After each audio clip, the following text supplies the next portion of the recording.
तर नमस्कार मित्रांनो, आज आपण बघणार आहोत नंबरचा प्रोग्राम. आणि आपला आजचा टास्क असा आहे की आपल्याकडे काही नंबर आहे आणि आपल्याला त्या नंबर मधून आपला लार्जेस्ट नंबर हा फाइंड करायचा आहे. तर त्यासाठी मी तुम्हाला ह्या व्हिडिओ मध्ये एक्सप्लेन करणार आहे लॉजिक, देन मेमरी डायग्राम आणि तुम्हाला प्रोग्राम हा इक्लिप्स मध्ये टाइप करून त्याला रन करून दाखवेल की आपलं जे लॉजिक आहे ते सक्सेसफुली वर्क करत आहे किंवा नाही. तर चला मग सर्वात आधी आपण बघूया आपल्या प्रोग्रामचं लॉजिक.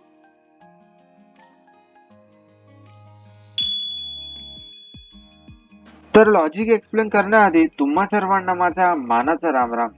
तर आपल्याला लार्जेस्ट नंबर फाइंड करायचा आहे दिलेल्या नंबर मधून. तर आपल्याकडे सध्या 3 नंबर आहे. तर num1 equal to 10, num2 equal to 20, then num3 equal to 30. Then आपल्याला इथून लार्जेस्ट नंबर हा फाइंड करायचा आहे. तर आपल्याला इथून आता आउटपुट अपेक्षित आहे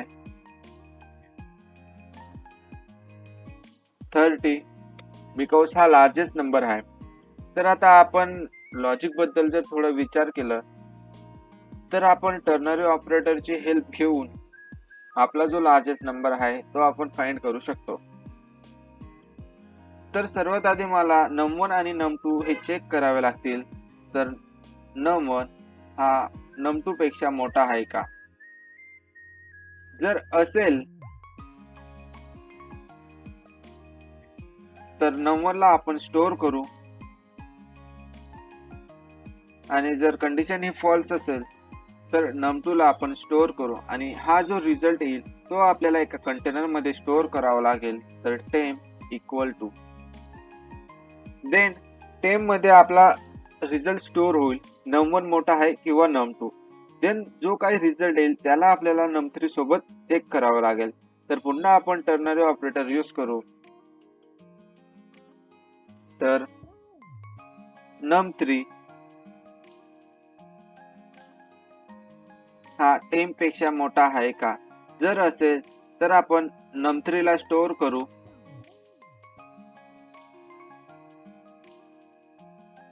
नाहीतर temp ला, आणि जो काही रिझल्ट येईल तो आपल्याला एका कंटेनर मध्ये स्टोअर करावे लागेल.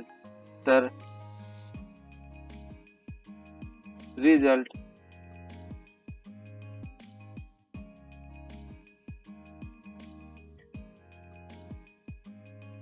तर जो काही आपला लार्जेस्ट नंबर असेल तो आपल्या रिझल्ट मध्ये स्टोअर होईल आणि तो आपल्याला भेटून जाईल. तर मित्रांनो, तुम्ही बघू शकता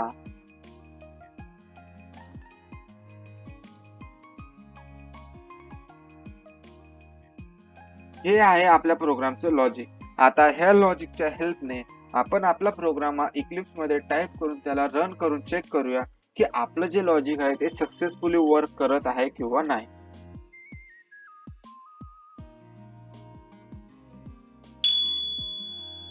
तर तुमच्या सर्वांचं इक्लिप्स मध्ये स्वागत आहे. आता आपण आपला प्रोग्राम हा टाइप करून चेक करूया. तर सर्वात आधी मला लागणार आहे नंबर. तर ते नंबर मी युजर कडून घेतो. तर मला जर युजर कडून जर इनपुट हवं असेल तर मला स्कॅनर क्लासची हेल्प घ्यावी लागते. तर सर्वात आधी मी स्कॅनर क्लासचा ऑब्जेक्ट क्रिएट करतो. तर scanner sc equal to new scanner system dot in. तर तुम्ही बघू शकता स्कॅनरला इथं रेड अंडरलाईन आलेले आहे, म्हणजेच एरर. तर आता आपल्याला स्कॅनरला द्यायचे बुककिट टेंगुल. तर राईट क्लिक, इम्पोर्ट, एरर गायब.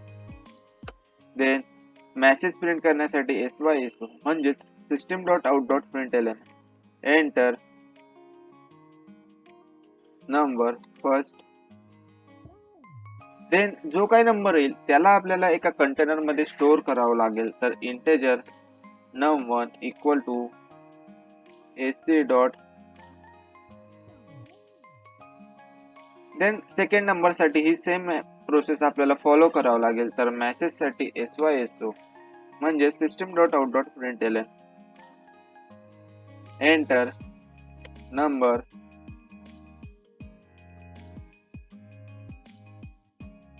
त्यालाही आपल्याला एका कंटेनर मध्ये स्टोअर करावं लागेल. तर num2 equal to sc dot next in. Then third variable साठी म्हणजेच थर्ड नंबर साठी तर SYSO system.out.println enter number, then त्यालाही एका कंटेनर मध्ये स्टोअर करावं लागेल. तर इंटेजर num3 हे variable name, then sc dot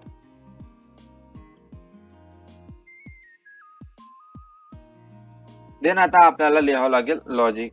तर आपल्याला टर्नरी ऑपरेटरच्या हेल्पने आपला लार्जेस्ट नंबर हा फाइंड करायचा आहे. तर जो काही रिझल्ट येईल त्याला मला एका कंटेनर मध्ये स्टोअर करावं लागेल. तर इंटेजर टेम्प इक्वल टू, आधी मी num1 and num2 ला चेक करतो. तर num1 हा num2 पेक्षा मोठा आहे की नाही. जर असेल तर num1 आणि जर नसेल तर num2. जो काही रिझल्ट येईल तो रिझल्ट टेम्प मध्ये स्टोअर होईल. Then integer largest. देन आता मी टेम्प आणि num3 ला चेक करतो. तर num3 हा जर टेम्प पेक्षा मोठा असेल तर num3 हा स्टोअर होईल लार्जेस्ट मध्ये, नाहीतर टेम्प हा स्टोअर होईल लार्जेस्ट मध्ये. तर मित्रांनो, इथं आपल्याला आपला लार्जेस्ट नंबर भेटलेला आहे. आता आपल्याला त्याला प्रिंट करावं लागेल. तर SYSO म्हणजे system.out.println then message the largest number is LARGEST, because आपला जो लार्जेस्ट नंबर आहे तो लार्जेस्ट या कंटेनर मध्ये स्टोअर आहे. तर मित्रांनो, तुम्ही बघू शकता की कोड आपण टाइप केलेला आहे. आता मी याला रन करून बघतो. तर रन नंबर 1, तर 10, 20, 30. तर मित्रांनो, तुम्ही बघू शकता की द लार्जेस्ट नंबर इज 30, म्हणजेच आपल्याला आपला आउटपुट हे सक्सेसफुली भेटलेला आहे. म्हणजेच आपलं लॉजिक जे होतं ते सक्सेसफुली वर्क केलेलं आहे. तर आता आपण बघूया मेमरी डायग्राम.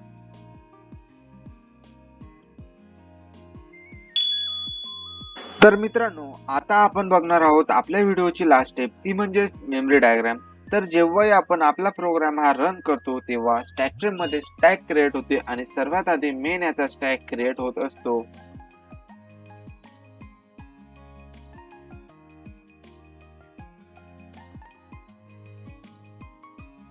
तर आता आपण आपला प्रोग्राम हा लाईन बाय लाईन एक्झिक्यूट करून बघूया.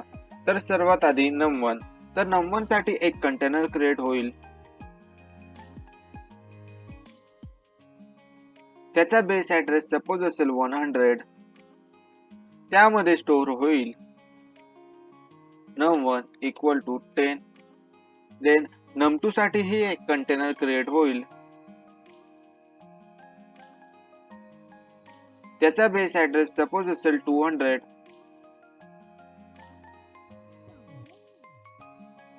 त्यामध्ये स्टोअर होईल num2 equal to 20. Then num3 साठी ही एक कंटेनर क्रिएट होईल.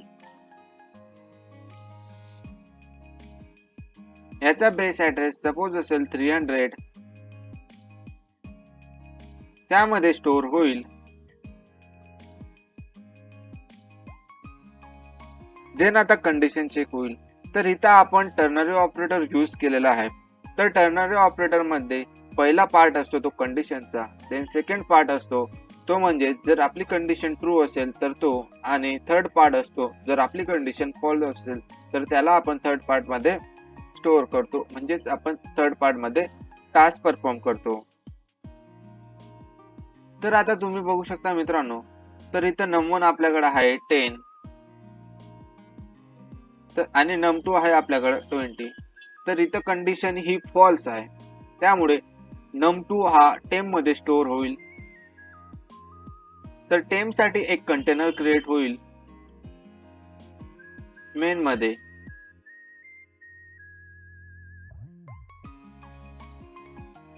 सपोज त्याचा बेस ऍड्रेस असेल 400, त्यामध्ये स्टोअर होईल temp इक्वल टू 20.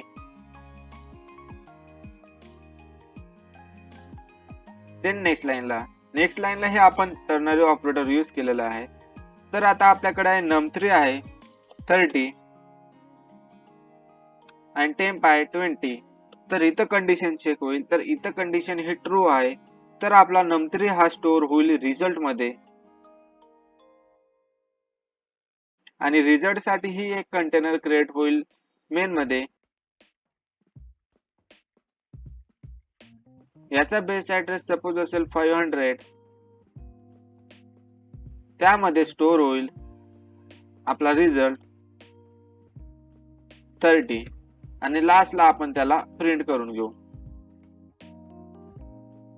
तर आपल्याला इथं तिघा नंबर मधून 30 हा भेटून जाईल बिकॉज तो आपला आहे लार्जेस्ट नंबर. तर आपल्याला जे आउटपुट अपेक्षित होतं ते आपल्याला भेटलेलं आहे. तर thank you so much for watching this video. भेटूया लवकरच नेक्स्ट व्हिडिओ मध्ये.